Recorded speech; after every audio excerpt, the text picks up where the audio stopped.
Another rainy day here in Connecticut. I was gonna cut some firewood, but I guess I'm not gonna be able to.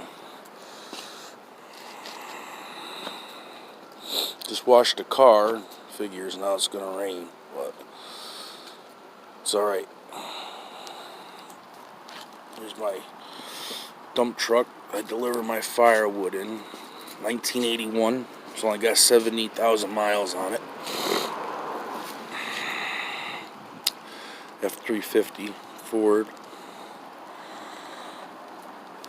It's my baby.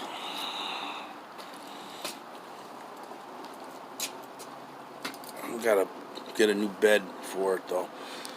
It's got a lot of holes in it from rust, but let's weld some aluminum or whatnot in there. Patch it up. I hope it's not raining wherever you're at if you're watching this. Take care. Have a good day.